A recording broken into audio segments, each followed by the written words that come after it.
Hey there, everyone. It has been such a long time since I have posted a video, but I had quite a bit of a meltdown, I guess you could say, earlier today, and I wanted to talk about it. So I was watching a video on YouTube. Here on YouTube, one of the people that I follow, um, the name of her podcast is Rosie Insights, and I highly recommend following her. And she was talking about um, Joe Biden, and Joe Biden, his cancer has now metastasized, and he now has cancer in his bones. And she was talking about, you know, his prognosis and everything like that. And I am an empath, and it's not something that that I guess I deal with all the time. But there are certain times when the empathy that I feel for someone is so strong that it's literally like I'm feeling their feelings. And the person that came to my mind when I was listening to this information about Joe Biden was Hunter Biden. And Hunter Biden has been making his rounds on different podcasts, and I've been catching him when I can. And one thing that he makes very clear is how much he loves his dad and how close he is to his dad, and he thinks the world of his dad. And I lost my dad in 2016, and I was very close to my dad too.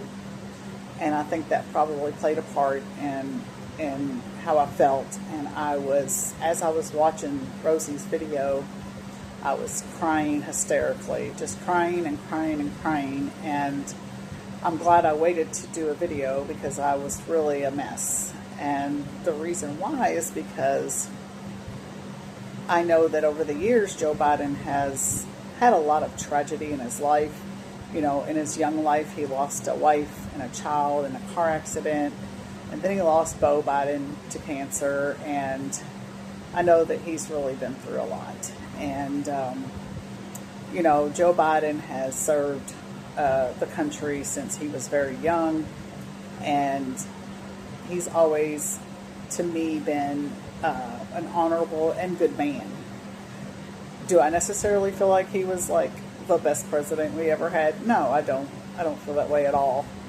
But I do feel like that he did serve with honor, and that the one thing about him that I get a really, really good sense of is that he genuinely cares about the American people and cares about this country and the country's well-being. And I just kept saying over and over, you know, he doesn't deserve this, he doesn't deserve this. And what really, really got to me is the fact that we have this goon and this deplorable devil incarnate in the Oval Office now, and he commits so much corruption, and he's made so many decisions that have negatively affected people. He's caused lives to be lost. He's caused so much hardship for the American people with the tariffs and just all kinds of just bad decisions, one after the other. And never, ever, ever shows any sympathy or empathy for anyone. And I just feel like sometimes life just can be really unfair. And we all know that life can be unfair, but I want to know when he's going to get his justice and when he's going to get what he deserves. And that was also like really bothering me. I was so upset because I feel like that someone who truly sacrifices themselves for other people and truly cares about other people, I know that bad things happen to good people. I do know that. But you also sometimes have to wonder why and how that bad people just get away with so much. You know, they don't call him Teflon Don for no reason. It's because no matter what he does, he never faces any consequences. So I am waiting for the day of reckoning. I'm waiting for a day of justice. What that looks like, I have no idea. I really don't. But I just keep hoping that there's going to be one day that justice will prevail. And like I said, no matter what political party you're affiliated with or who you vote for or anything, it doesn't really matter when it comes to the character of a person. And I feel like that Joe Biden is a really good moral character and has always cared about us as people. I really hate what's happening to him. And the only thing that I can hope now is that they will keep him comfortable, because they say bone cancer is one of the most painful cancers you can have.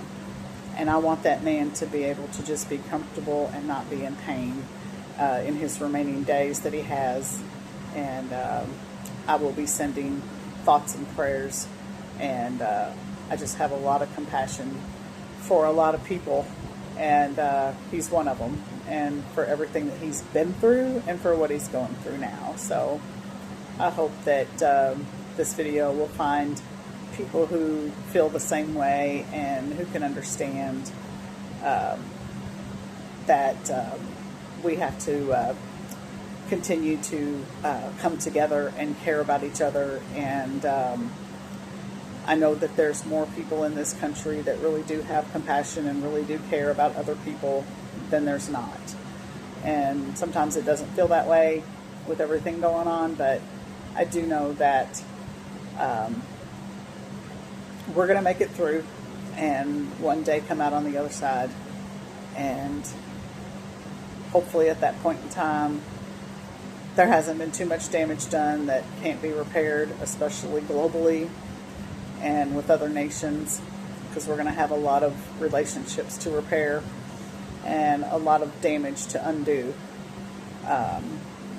But I am not a vengeful person at all, but I don't know that I've ever seen such evil that I see in this man that's now in charge of our country, I guess you could say.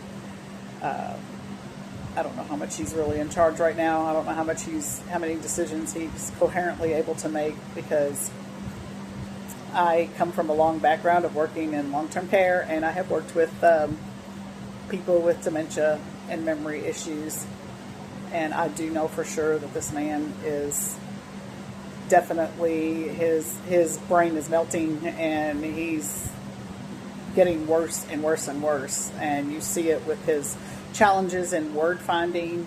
That's a big clue. And then his incoherent ramblings that he does.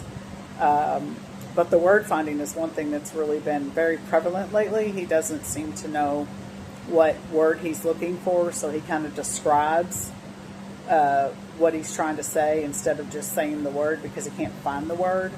And then when he rambles and he's very incoherent and he's stringing together words, but none of them are making any sense. And it's because I do believe he has dementia, and I don't think he's fit to serve. I so wish that they would enact the 25th Amendment, but we all know that that's not going to happen. And I just hope that things can stay at some kind of a non-destructive as possible to our country before he is out of office. I do think he's very sick as well, physically. I don't think that he will live to serve out his entire term. But as long as he is still our president, I just hope that there's minimal damage on top of the damage that's already been done, because it is prolific. And I just wish us all happiness and safety and prosperity, maybe one day. So I love you all, and I think I'm going to try to start posting more videos. I just haven't, it's something I was doing for a while consistently, and then I just kind of stopped, but I'm going to try to start again. And I will see you all on the flip side. Have a good one.